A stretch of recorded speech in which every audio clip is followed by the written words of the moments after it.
Hello everyone, अस्सलाम वालेकुम। Welcome back to my YouTube channel. This is Samreen. आज आप लोगों के साथ शेयर करने वाली हूँ अपनी वाइट कढ़ाई की रेसिपी।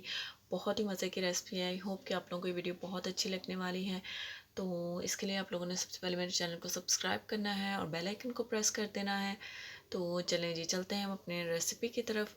यहाँ पर मैंने 1 से 2 मीडियम साइज़ अपने प्याज ले लिए हैं, उनको मैंने मोटा मोटा काट लिया था। एक टमाटर है मेरे पास, उसको मैंने बारीक काट लिया छील के। और 3 से 4 हरी मिर्चें, 3-4 जवे लहसुन के और एक अदरक का टुकड़ा, उसको काट लें। 1 कटोरी दही की है। इसी वजह से मैंने टमाटर कम यूज़ किया है क्योंकि इसके अंदर मैं दही ऐड करने वाली हूँ। बाकी ड्राई स्पाइसेस हैं जो 1 से 2 दालचीनी के टुकड़े, काली मिर्चें हैं 8 से 10 साबुत, और आधा चम्मच रेड चिली फ्लेक्स का है, 1 चम्मच नमक का है, आधा चम्मच कुटे हुए इसका धनिए का है, और आधा चम्मच मैं इसके अंदर काली मिर्च का डालूँगी। क्वार्टर चम्मच इसके अंदर जाएगा ज़ीरे का, कुटा हुआ ज़ीरा, और 1 चम्मच भर के मैं इसके अंदर चिकन वाइट कढ़ाई मसाला ऐड करूँगी। तो ये सारे ड्राई इंग्रेडिएंट जो हम लोग यूज़ करने वाले हैं। और एक पैक मेरे पास यहाँ पे क्रीम का है, किसी भी ब्रांड की आप लोग यूज़ कर सकते हैं।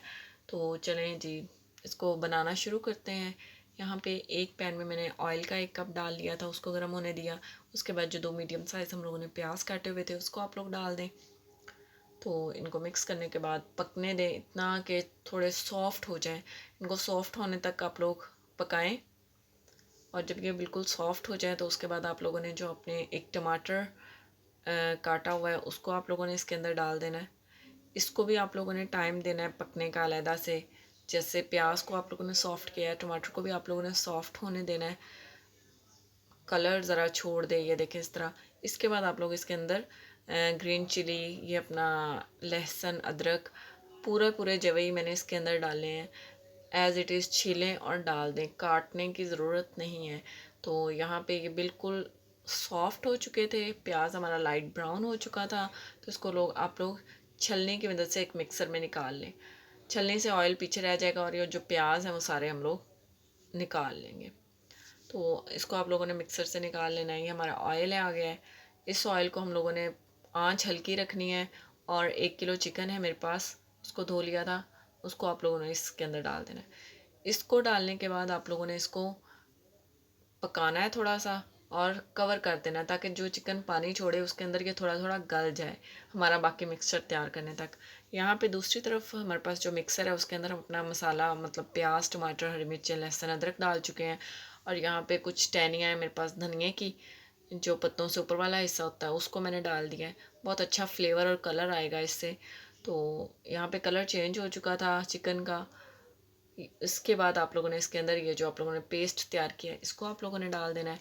और इसको आप लोगों ने भूनना शुरू कर देना है। 3 से 4 मिनट इसको आप लोग भूनने दें, थोड़ा कच्चापन दूर हो जाए प्याज का जो था। हालांकि रह नहीं गया था, हम लोगों ने प्याज को पहले से ही अच्छे से भून लिया था। और बाकी स्पाइसेस ऐड करेंगे। स्पाइसेस ऐड करने के बाद आपने 1 से 2 चम्मच या घूंट आप लोगों ने इसके अंदर पानी के डालने हैं ताकि मसाला जले ना, और इसको पकने देना है आप लोगों ने। और यहाँ पे 1 कप एक्स्ट्रा मैंने इसके अंदर पानी का ऐड कर दिया। अब चिकन ने भी पानी छोड़ना है और एक्स्ट्रा पानी भी, सब में मतलब चिकन पकेगा। 15 से 20 मिनट आप लोगों ने इसको कवर कर देना है हल्की आंच पे ताकि ये गल जाए। यहाँ पे ये तकरीबन हाफ से ज़्यादा डन हो चुका था। तो 1 कप जो दही का था मेरे पास वो मैंने इसके अंदर डाल दिया। दही ने भी पानी छोड़ना है, उसने भी पकना है। तो बाकी जो थोड़ी बहुत कसर है वो इसके अंदर पूरी हो जाएगी। इसको डालने के बाद आप लोगों ने इसको अच्छे से पका लेना है। ये चिकन पूरी तरह गल चुका है। इसके बाद आप लोगों ने इसके अंदर डालनी है अपनी क्रीम। क्रीम को थोड़ा सा दूध या दही एक्स्ट्रा डाल के आप लोगों ने इसको नरम कर लेना है। और इसको आप लोगों ने इसके अंदर डाल के मिक्स कर लेना है। मिक्स करने के बाद आप लोगों ने इसको कम से कम 4 से 5 मिनट के लिए आप लोगों ने इसको पकाना है ताकि जो कच्चापन है क्रीम का वो दूर हो जाए। क्रीम आप लोगों ने हमेशा एंड पे ही डालनी है। यहाँ पे इसने मतलब ऑयल छोड़ना शुरू कर दिया था। और बाकी जो ग्रीन और रेड चिली थी मेरे पास उसको मैंने डाल दिया इसके स्टेज पे। धनिया कटा हुआ था उसको डाल दिया है। और यहाँ पे थोड़ा सा ज़ीरा लूँगी। ज़ीरा मैंने शुरू में थोड़ा कम डाला है क्योंकि मैंने एंड पे इसके डालना था। बहुत प्यारी खुशबू होती है, तो आप लोग इसको ज़रूर ऐड करेंगे। देखें जी, हमारी चिकन वाइट कढ़ाई की रेसिपी बिल्कुल रेडी है। बहुत ही स्मूथ और बहुत ही मज़े की ये रेसिपी तैयार हुई थी। आप लोग मेहमानों को सर्व करें, बहुत अच्छा लगेगा उन्हें। और ये बहुत मज़े की बनती है। आप लोग इसको ज़रूर ट्राई करें और मेरे चैनल को सब्सक्राइब करें। Okay, bye bye, take care.